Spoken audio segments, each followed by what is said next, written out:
إن الحمد لله نحمده ونستعينه ونستغفره ونعوذ بالله من شرور أنفسنا ومن سيئات أعمالنا من يهده الله فلا مضل له ومن يضلل فلا هادي له أما بعد اللهم بك أصبحنا وبك أمسينا وبك نحيا وبك نموت وبك النشور بسم الله الذي لا يضر مع اسمه شيء في الأرض ولا في السماء السميع العليم بسم الله نعوذ بكلمات الله التامات من شر ما خلق اللهم صل وسلم وبارك على سيد الوجود سيد القولين سيدنا أحمد سيدنا محمد وعلى آله وأصحابه أجمعين. Baik jemaah subuh yang diberkahi Allah, beruntung kita dibangunkan di subuh ini di saat orang masih ketakutan, padahal keberkahan itu ada di setiap nafas ketika kita subuh. Keberkahan itu ada di setiap langkah ketika melangkah ke masjid di subuh hari. Maka coba perhatikan, orang paling sehat pasti dia suka bangun subuh. Perhatikan keberkahan di tubuhnya, karena al-barakatu al-khair al-kathir. Keberkahan itu adalah kebaikan yang melimpah. Jika dia bangunkan tubuhnya sebelum subuh, Allah akan berkahi tubuhnya, mau dia muslim ataupun tidak muslim, sama. Karena hadisnya umum, al-barakatu li ummati fi bukuriha. Keberkahan bagi umatku, baik umat yang ijabah atau umat dakwah, fi bukuriha, jika mereka menjaga waktu paginya. Semoga kita termasuk umat Nabi yang begitu. Amin ya rabbal alamin. Walaupun tadi sudah membaca basmalah, mari kita baca lagi surah Al-Fatihah. Semoga Allah membuka hati pikiran kita. Al-Fatihah. Iya benar.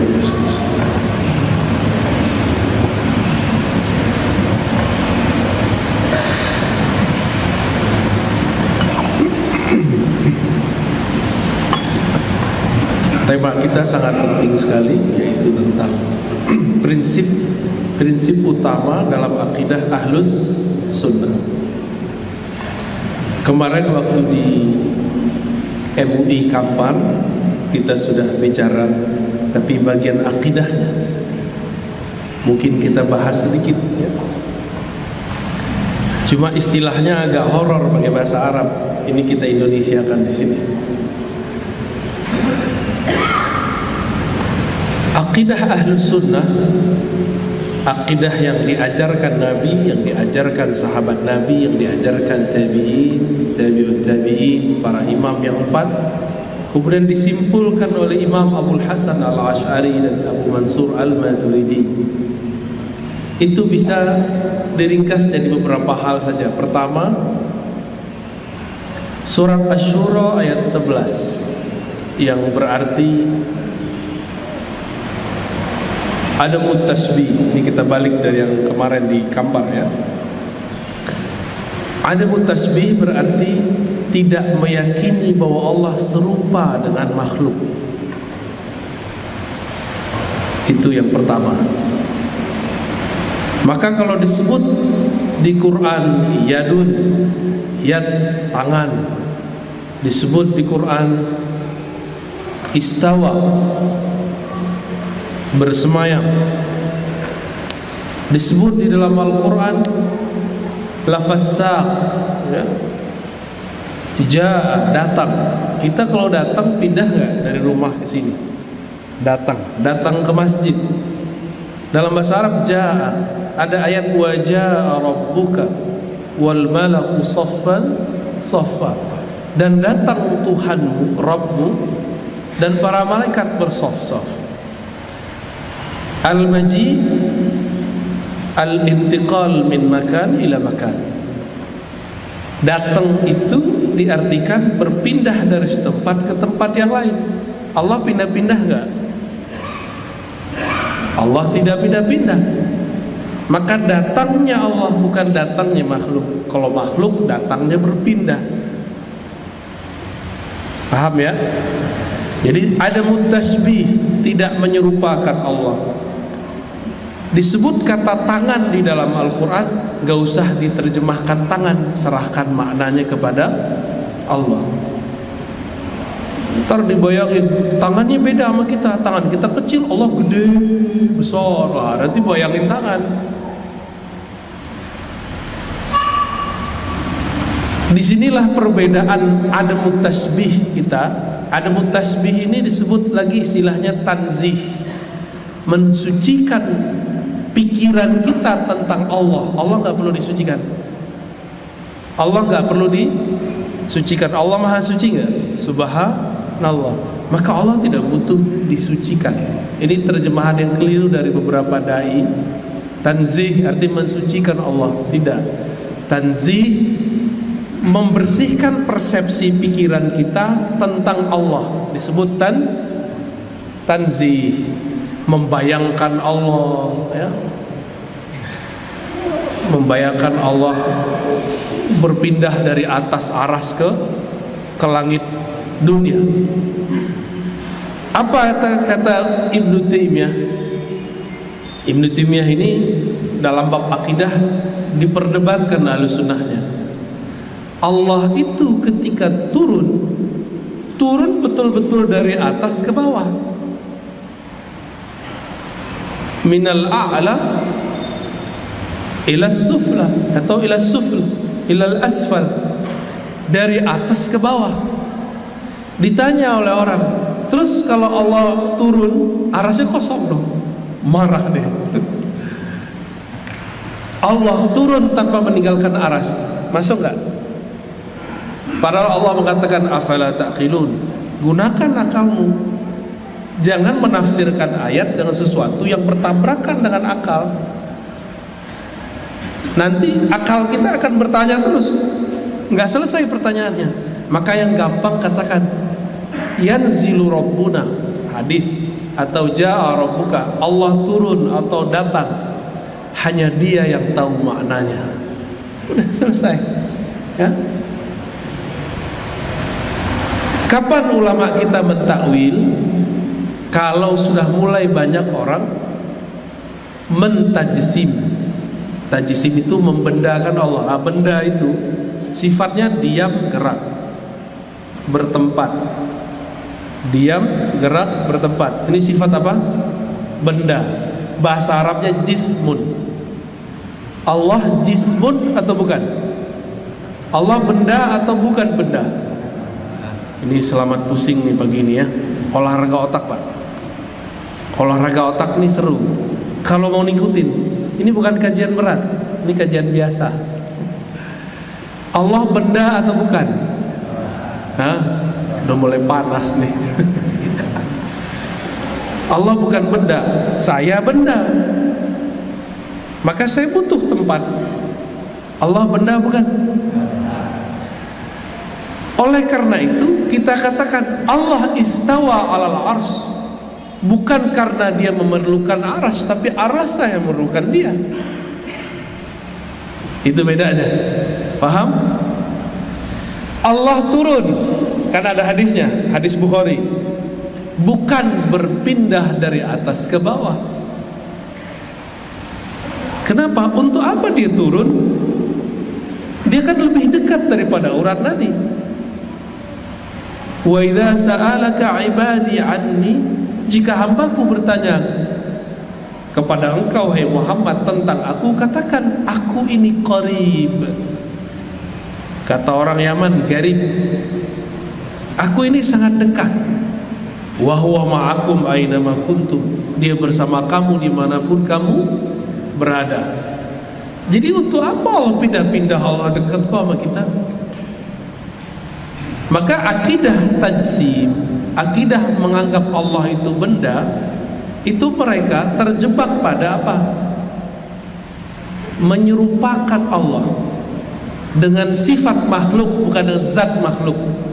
Jadi Ibnu Taimiyah terjebak pada apa? Dia tidak menyerupakan zat Allah, tapi dia menyerupakan sifatnya Allah dengan makhluk. Apa arti sifat bahasa Arab? Karakter yang melekat pada zat. bahwa Ar-Razi ini butuh tempat duduk.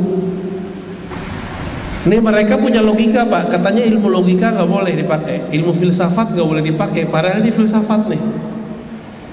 Coba bayangkan benda tapi tidak ada tempatnya, bisa gak, Pak? Bisa. Bayangkan ada benda, bayangkan Ar-Razi bukan di langit, bukan di bumi, bukan di sorga, bukan di neraka. Kalau benda tidak berada di suatu tempat, baru dikatakan tidak ada. Nah, ini logika Ibnu Taimiyah yang dipakai sekarang sama mereka ya. Katanya ilmu filsafat haram, ilmu mantik haram, tapi giliran begini mereka berfilsafat tanpa menyebutnya filsafat. Apa kata mereka? Jika engkau mengatakan Allah tidak berada di suatu arah, maksudnya arah yang tinggi, berarti engkau mengatakan dia tiada, engkau mulhid, engkau ateis. Jadi dia tuduh kita ateis.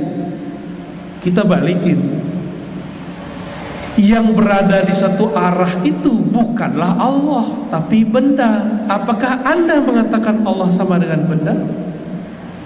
Jika iya, selamat, Anda menjadi mujassim, menjisimkan Allah, minimal sifatnya. Benda itu ada fisik, ada yang non fisik, materi, ada imateri. Mereka mengatakan, oh Allah itu bukan materi, tapi imateri. Cuma sifatnya, karakternya berpindah-pindah, duduk di atas aras ya. Ini kalau mereka, Ibnu Taimiyah sendiri yang ngomong dan mereka ulang, siapa yang mengatakan Allah tidak berada di suatu arah sama dengan mengatakan Allah tiada. Ini siapa yang ngomong? Ibnu Taimiyah dan pengikutnya. Berarti dia terjebak. Bagi dia ada itu mesti benda, jisim. Padahal dalam Al-Quran, laisa kamitslihi syai'. Surat Syura ayat 11. Tidak ada yang serupa dengannya sesuatu pun. Artinya tiada benda yang serupa dengannya, zatnya ataupun sifatnya.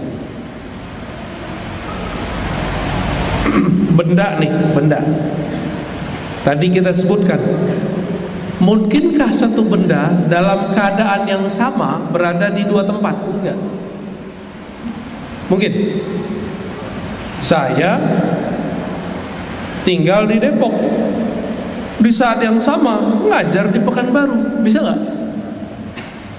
Mustahil ya, kecuali Bapak punya keramat.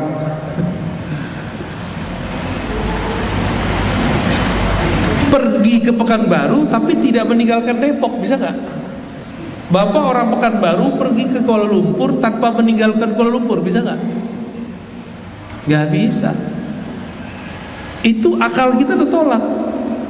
Hal-hal yang nggak masuk akal ini kemudian mereka paksakan kepada Allah. Ternyata Ibnu Taimiyah pun menolak orang-orang sebelumnya. Jadi dia punya pendahulu. Ada Abu Ya'la As-Saghuni. Mereka ini juga berdebat, apakah Allah ketika sepertiga malam terakhir turun dari aras ke langit pertama, bahkan di bawah langit pertama, langit dunia. Jadi di atas bumi sampai ke langit pertama itu disebut langit dunia, baru di atasnya langit pertama. Apa kata dia? Allah itu, kata mereka ya, Saghuni, Abu Ya'la ini mereka debat.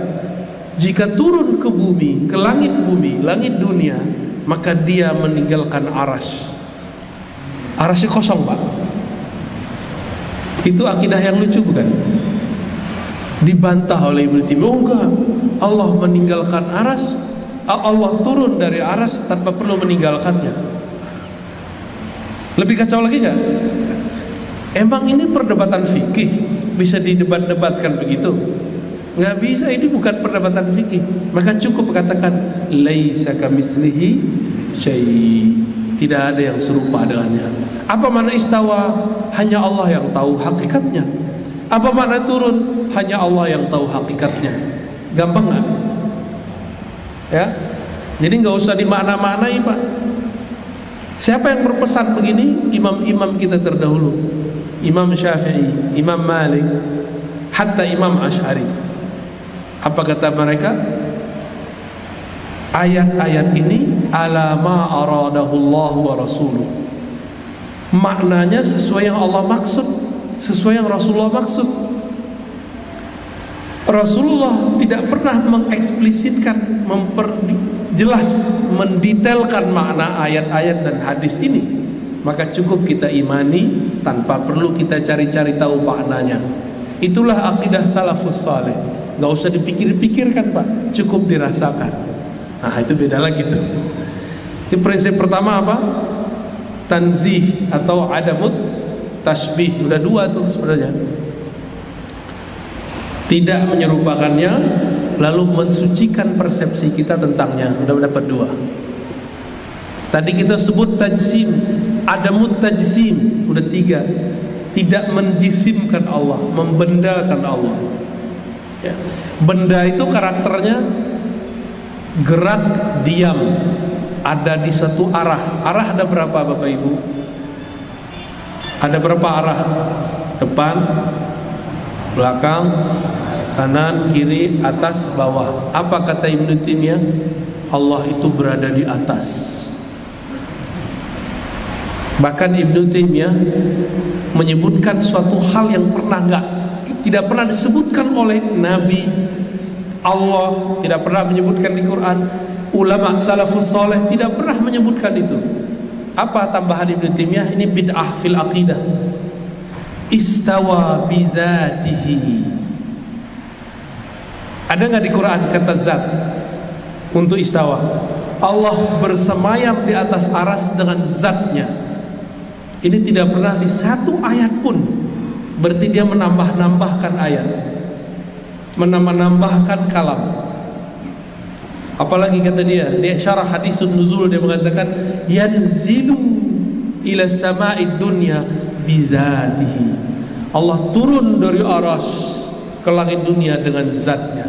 Pernahkah Nabi mengatakan begitu? Sepanjang kita mengkaji hadis, tidak ada satupun hadis yang menyebutkan kata zat untuk turun. Apakah ini perkataan saya? Bukan. Ini perkataan muridnya Imam Zahabi. Imam siapa? Ini bukan Ar-Razi Pak yang ngomong. Siapa yang ngomong? Imam Zahabi dalam hampir semua kitabnya tentang Ibnu Taimiyah. Lalu dia tulis kitab Isbatul Ulu li Ali al-Ghaffar, menetapkan ketinggian. Tinggi di situ nggak mesti tempat, terhadap Allah yang maha tinggi dan maha pengampun. Apa kata Imam Zahabi? Seandainya Ibnu Taimiyah, guruku, tidak mengatakan dia istawa dengan zatnya, turun dengan zatnya, selamatlah Ibnu Taimiyah. Jadi seandainya Ibnu Taimiyah buang itu, itulah akidah salaf Pak. Itu benar-benar akidah salaf Ibnu Taimiyah. Seandainya dia membuang lafaz zat. Jadi yang mengkritisi Ibnu Taimiyah bukan kita saja, tapi orang di zamannya, bahkan muridnya sendiri. Itu mengkritisi Ibnu Taimiyah. Apalagi kritikusnya, orang-orang yang suka mengkritik Ibnu Taimiyah seperti Imam Subki, Imam Ibnu Jahbal, Ibnul Ala al-Bukhari.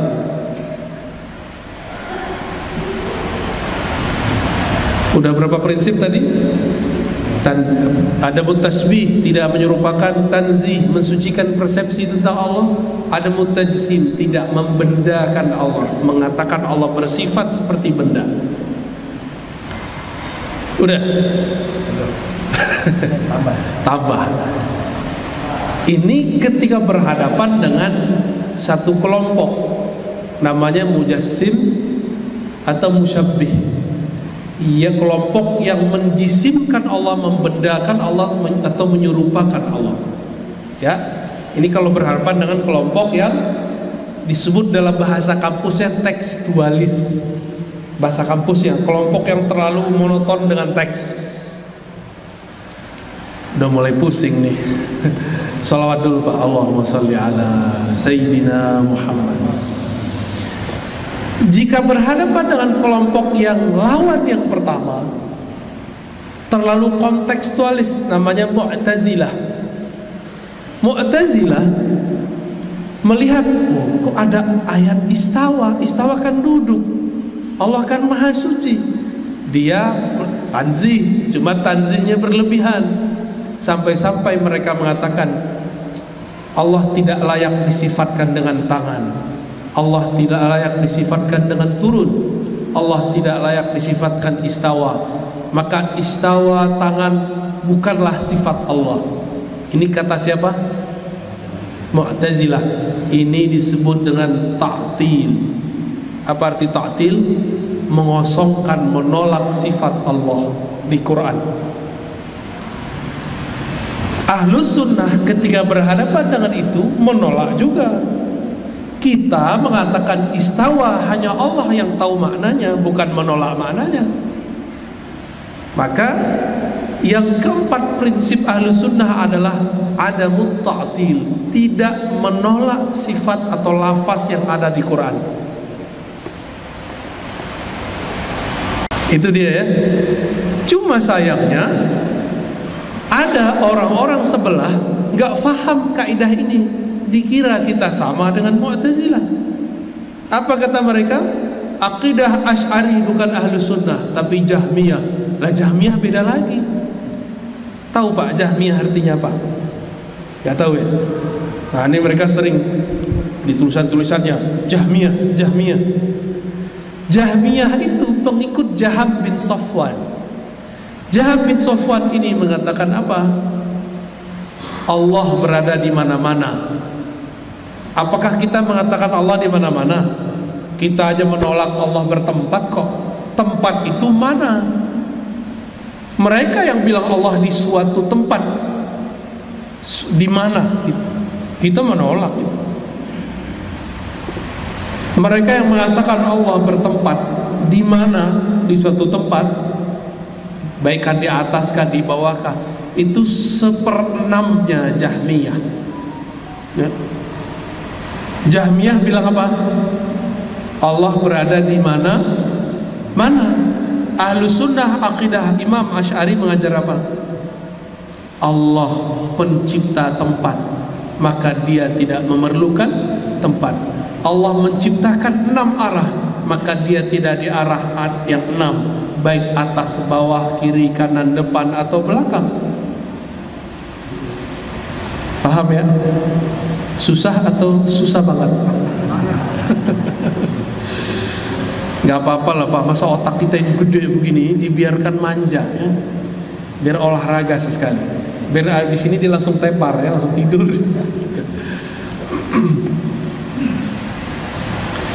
Jadi kita juga tidak menolak lafaz istiwa. Bahkan kita mengatakan istiwa min sifatillah. Istiwa itu sifat Allah, tapi tidak dijisimkan, tidak membendakan, tidak dimaknai seperti benda. Itu ya. Jadi Ahlus Sunnah mengatakan al-istiwa'iyat itu sifat Allah secara lafaz, tapi bukan secara makna. Maknanya nggak boleh kita akal-akali, serahkan maknanya kepada Allah ya. Jadi kalau mereka sudah membayangkan Allah, badan tangannya beda dengan tangan kita, tangan dia besar, oh itu udah bayangin Allah. Allah itu berada di atas aras, terbayang nggak Pak? Saya ngomong nih, Allah berada di atas aras, terbayang nggak? Mulai bayang-bayangin kan? Maka harus dihindari kalam begitu. Cukup katakan hanya dia yang mengerti maknanya.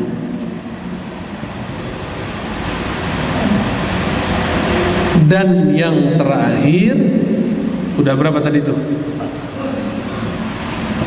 4 ya? Oh udah selesai berarti? Ya? Udah selesai itu ya. Ini inti. Kalau tambahan yang lain itu penjelasan tentang takwil, bahwa takwilnya Ahlus Sunnah beda dengan takwilnya Mu'tazilah. Apa arti takwil Ahlus Sunnah? Memindahkan makna lafaz dari suatu makna ke makna yang lain. Contoh, ini takwil paling gampang. Dari tadi kita sudah mentakwil Pak. Allah bersifat yad, tapi yadnya bukan yad seperti yang kita bayangkan. Yad arti tangan, tapi bukan tangan ini. Itu sudah takwil. Karena kata yad artinya ini. nggak lebih. Kalau kita katakan tangannya bukan tangan kita, itu sudah takwil, tapi takwil yang sederhana. Paham ya? Ada takwil yang jauh. Ketika orang sudah berdebat masalah yad itu tangan, maka ulama kita mengatakan sudahlah, yad itu artinya kekuasaan. Itu baru takwil jauh. Takwil jauh ini tidak boleh dipakai sering-sering. Sesekali boleh. Ya. Kalau apa? Kalau umat sudah terjebak oleh menyerupakan Allah, maka perlu takwil yang jauh. Jadi kalau kita cukup takwil yang sederhana, itu takwil juga. Berarti kelompok sebelah mentakwil enggak?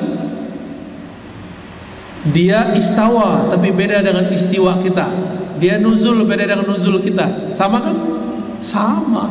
Mereka mentakwil juga, tapi takwil sederhana. Apa bedanya dengan Mu'tazilah? Nah, sama-sama nih ulama Ahlus Sunnah menerjemahkan yad tangan itu kudrah.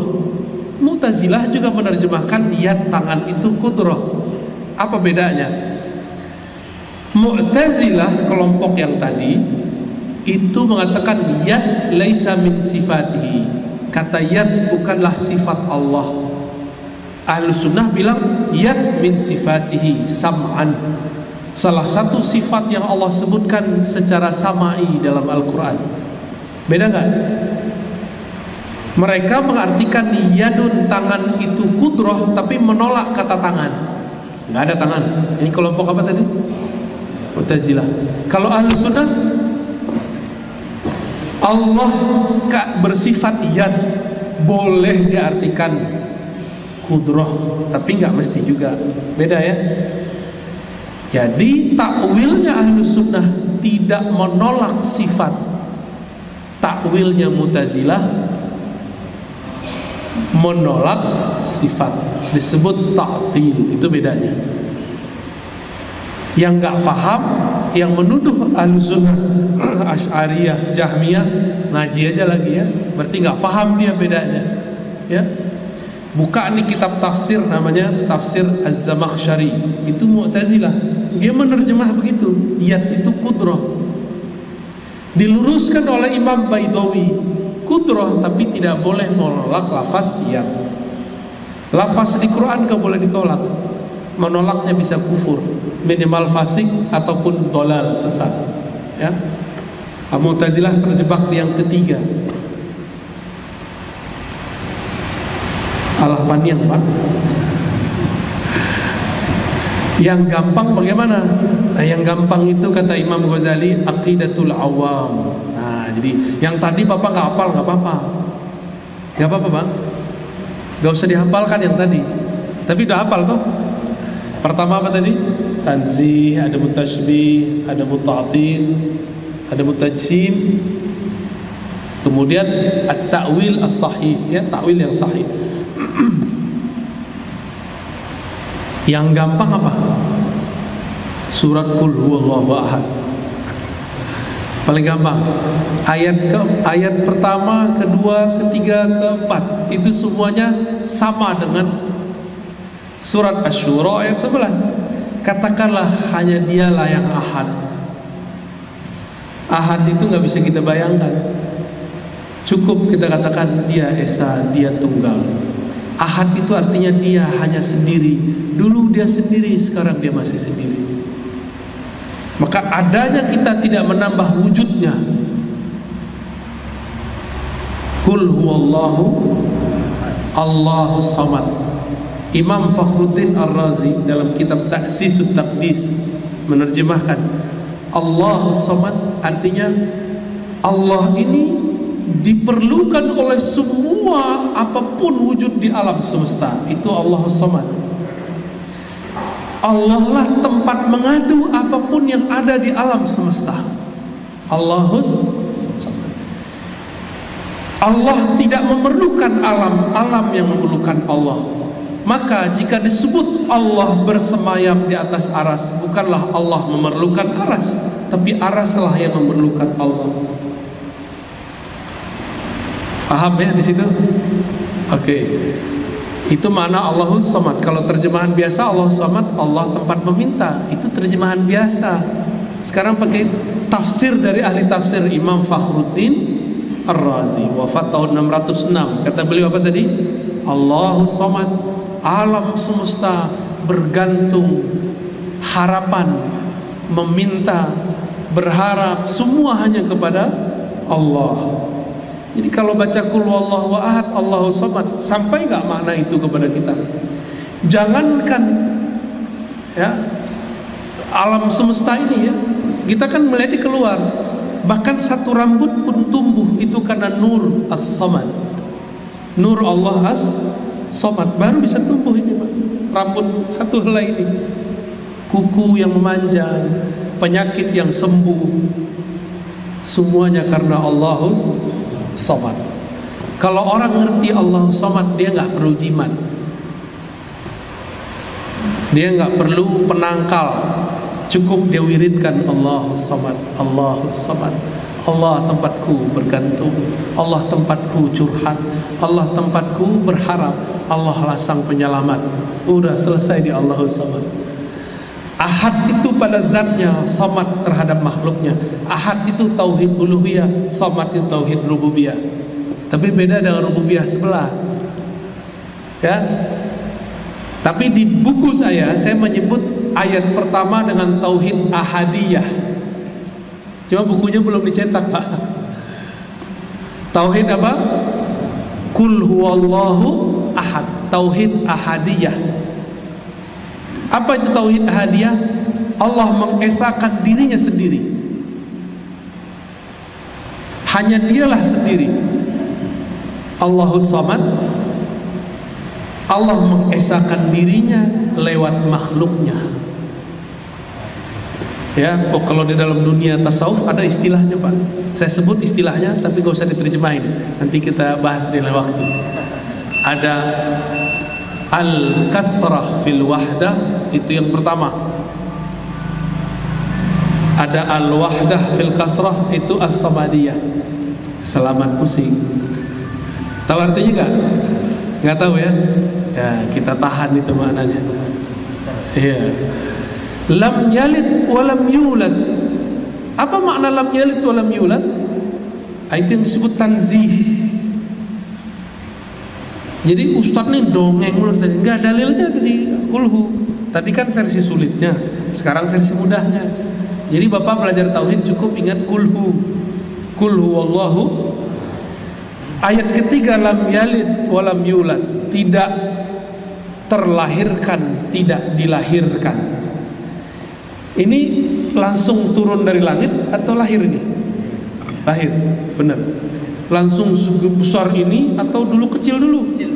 Beneran. Jangan-jangan keluar dari maknya begitu tuh gedenya tuh. Lahir mati maknya. Sebesar ini. Orang tua kita disebut dengan sebab dalam bahasa akal. Akal kita menyebut sebab. Bahasa Al-Quran, ya, al-walad. Anak itu disebabkan oleh orang tuanya. Maka lam yalid, Allah tidaklah menyebabkan atau disebabkan. Allah tidak butuh sebab dan disebabkan, enggak. Tapi dialah pencipta sebab. Nah, itu yang benar ya. Jadi Allah itu perlu ada kronologis enggak menciptakan alam? Enggak perlu, suka-suka dia aja. Suka-suka Allah. Jadi Allah ini nggak boleh diatur-atur. Yang boleh diatur cuma kita. Bahkan oleh takdirnya sendiri Allah tidak boleh dibatasi. Maka takdir itu juga terbagi dua. Ada takdir lauh mahfuz, ada takdir yang tidak terbatas. Itulah disebut takdir rahmah. Ar-Rahman 'alal 'arsy istawa, itu takdir rahmat. Seharusnya orang masuk neraka, nggak jadi karena dia cinta kepada Allah dan Rasul, diselamatkan sebelum wafatnya.